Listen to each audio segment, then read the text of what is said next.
Mga ka-crypto, ito po ang tanong ko sa inyo. Sa iyo ba talaga ang XLM mo o nakikitira lang yan sa exchange? Sa video na ito ay ituturo ko po sa inyo ang tinatawag nating safe bodega strategy. Kung paano po ninyo ililipat ang inyong XLM sa sarili po ninyong wallet para kahit anong mangyari sa mga exchanges ay safe at hawak ninyo ang inyong investment hanggang taong 2030. Yan, meron po tayong illustration dito sa ating screen. Ayan, ganyan po yung makikita natin na may account frozen o kaya naman ay balita tungkol sa mga exchanges na biglang hindi makapag-withdraw ang mga tao o yung mga users dito. At kung pag nangyari yan, nakakakaba, di po ba? Yung pinaghirapan mong ipunin tapos biglang hindi mo na ma-access.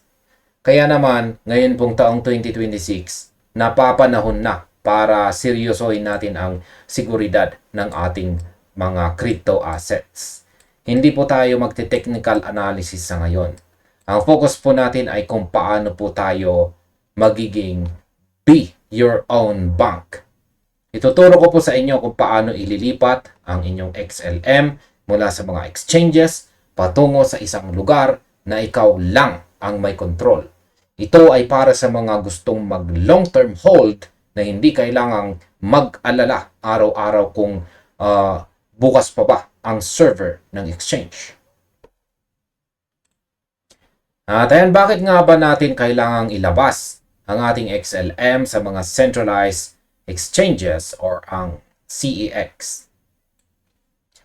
Ang pinakapundasyon ng mundo ng crypto ay ang kasabihan na not your keys, not your coins. Sa madaling salita, kung hindi mo hawak ang private keys ng wallet mo, hindi mo talaga pag-aari ang coins mo. Ang exchange ay parang isang bangko. Sila ang may hawak ng password.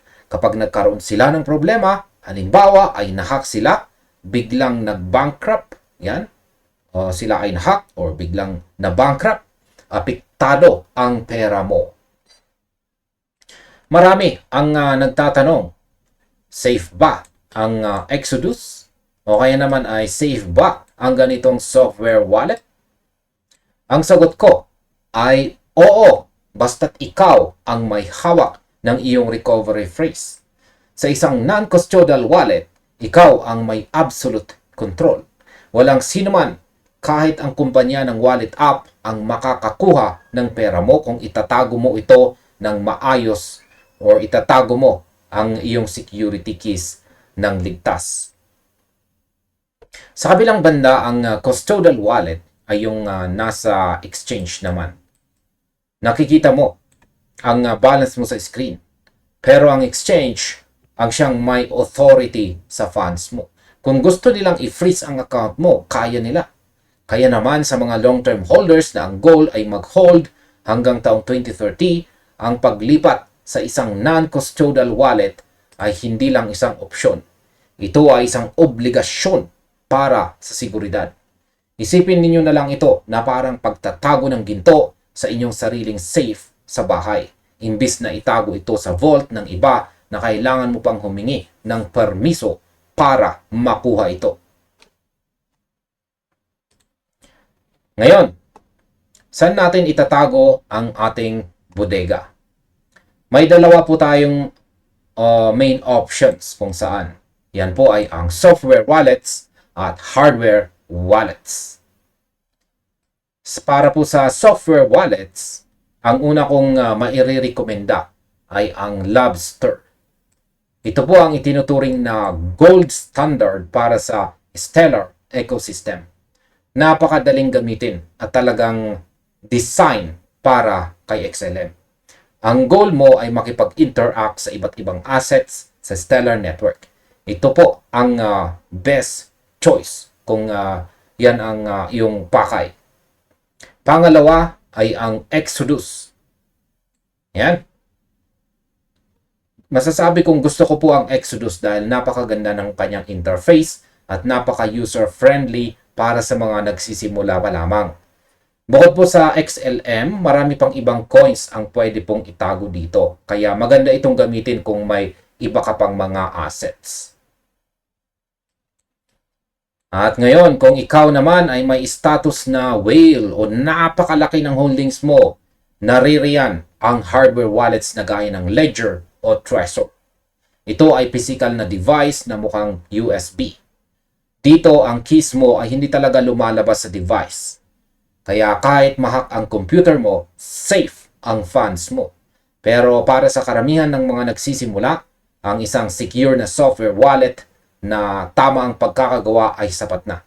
Ang importante ay ikaw ang may hawak ng seed phrase at hindi ang exchange. Ang pagpili po ng wallet ay parang pagpili ng lock sa pinto. Ang mahalaga ay ikaw ang may hawak ng susi. Ayan, dito naman po tayo sa guide kung paano po mag-set up. Una ay syempre i-download ang Lobster or Exodus mula po sa kanilang official website. Huwag na huwag magda-download sa mga links na galing lang sa kung saan. Pumunta po kayo sa official website para sigurado. Ngayon, pagbukas po ng app ay syempre piliin po ninyo yung create new wallet.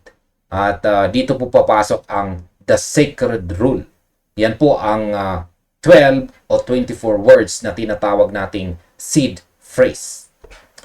Ayan, ito po mga crypto, ang pinakamahalagang parte. Ang seed phrase na ito ay kailangan mong isulat po sa papel. Uulitin ko, isulat mo sa papel. Huwag na huwag mo itong i-screenshot. Huwag itong i-save sa notes sa phone.